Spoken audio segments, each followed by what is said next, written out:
With the recent release of Warhammer 40k 11th edition, I thought about a month ago would be a great time to talk about one of the most interesting planets in the Imperium of Man. Originally an orcish homeworld, teleported across the galaxy by the mysterious technology of the Martian Mechanicum, Ulanor/Armageddon has had a rough go of it for the last 10,000 years or so.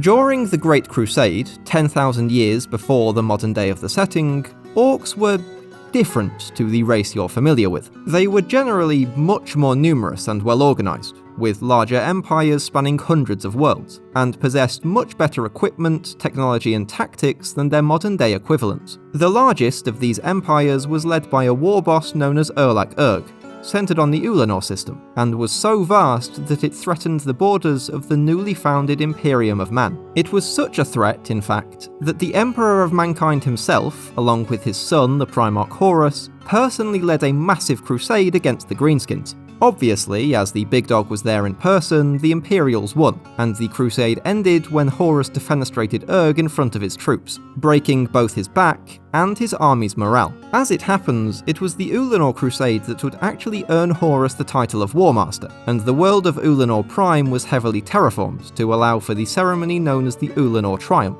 where Emps formally transferred the leadership of the Great Crusade onto Horus's shoulders, and retired back to Terra in order to work on his secret webway project. This made a lot of people very angry and was widely regarded as a bad move. In particular, it led to Horus specifically getting so angry that he legally changed his last name to Heresy, and began a civil war against the Imperium of Man, eventually enacting a dark mirror of the Ulanor Triumph on the world, where thousands were sacrificed to the Chaos Gods in exchange for swift passage through the warp to besiege Terra. Fortunately for all, Horus was later killed by Big E. Killed to death. What happened next is out of the scope of this video, but I'm sure you can find a video on the heresy and its effects floating around somewhere. The defeat of the orcs on Ulanor marked the end of perhaps the greatest threat to the Imperium of Man, at least before the heresy and that status was transferred to the influence of chaos. And for the next 1500 years, the orcs were little more than a nuisance, who occasionally attacked the borders of the recovering Imperium, but never organised enough to present a substantial threat.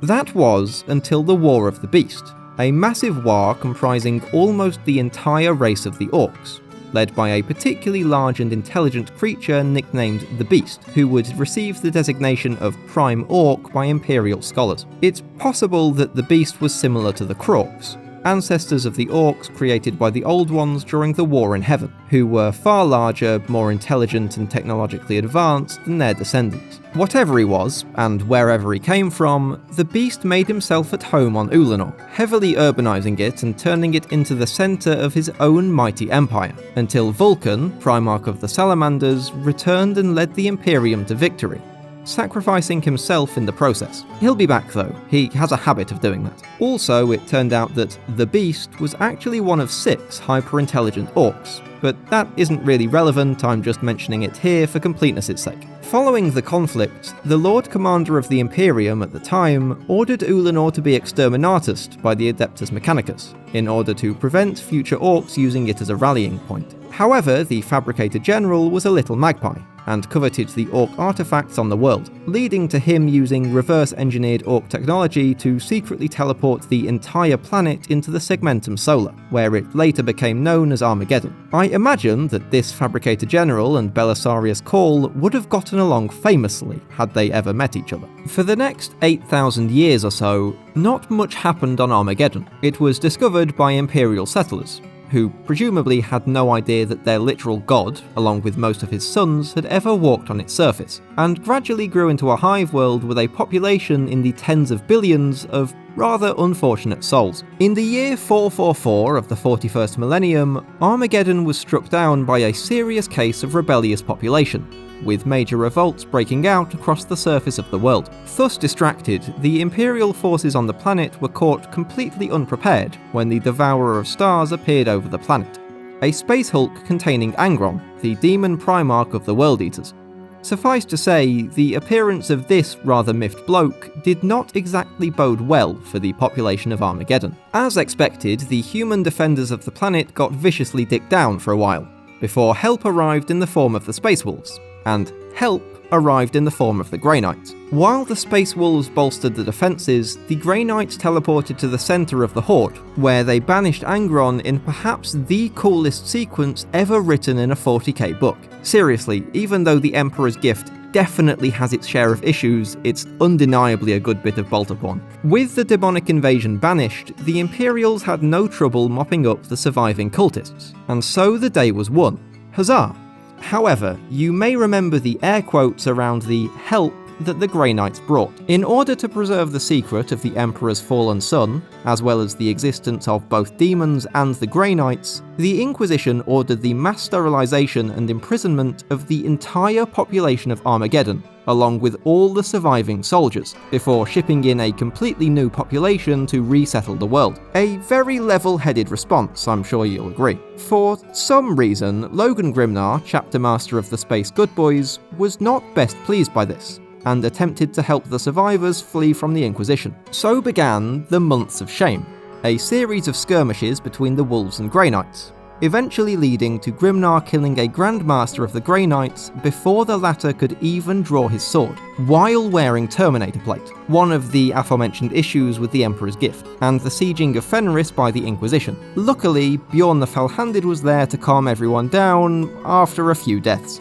Due to the purge of anyone involved in the conflict, the First War for Armageddon is basically unknown to the modern-day Imperium as a whole, with even the population of Armageddon themselves believing there have only been 2 wars for the planet. Well, now 3 wars, as 11th edition kicked off what is technically the 4th. Speaking of which, after 500 years or so, and unfortunately for the working class population of Armageddon, then Margaret Thatcher happened. Oh, sorry, I meant Ghazghkull Mag Uruk Thraka, at the head of a huge Orc war host. It's unclear whether this was due to some form of Orcish genetic memory, with the Greenskins wanting to reclaim the former seat of their empire, or whether Maggie just saw the opportunity for a big ol' scrap. It could go either way, honestly. What didn't go either way was the defense of the world. The planetary governor, Hermann von Straub, was a wonderful combination of completely unprepared for a ravening horde of mushrooms arriving on his doorstep, absolutely incompetent when they did show up, and too up his own arse to admit that he needed help dealing with them. In fact, when a commissar on the world sent an astropathic call for aid, von Straub ordered him exiled to Hades' Hive. Fortunately for Straub, and unfortunately for the Iron Lady, that commissar was Sebastian Yarrick, the same guy who just had a mini-release for 11th, as it happens, and he led a, quite frankly, miraculous defense of the Hive, infuriating Ghazghkull to such an extent that he personally took command of the assault, and diverted more and more troops to attacking his new love interest, and so the rest of the world was able to hold on, despite Straub's best efforts. Indeed, they were able to hold on for so long that an Imperial army consisting of Salamanders, Blood Angels, Ultramarines, and lots of Imperial Guard, led by Commander Dante of the Blood Angels, was able to reach the planet, whereupon Dante promptly arrested von Straub and set about kicking the Orcs off their ancestral homeland for good. You can tell Games Workshop is a British company because the Imperium are the good guys in this scenario. Despite the Imperial victory, pockets of feral Orcs remained on Armageddon, as well as other worlds in the system, where they made a general nuisance of themselves for many years to come. Ghazghkull himself was pushed back to the Golgotha sector, and believed utterly defeated, though he was in fact content to spend the next 50 years rebuilding his war, raiding and sacking numerous Imperial worlds in the process. Yarrick also survived, and so began one of the most compelling love stories in the 41st millennium. The Third War for Armageddon was very much a remake of the second, with most of the same characters reappearing and doing basically the same thing but bigger and better.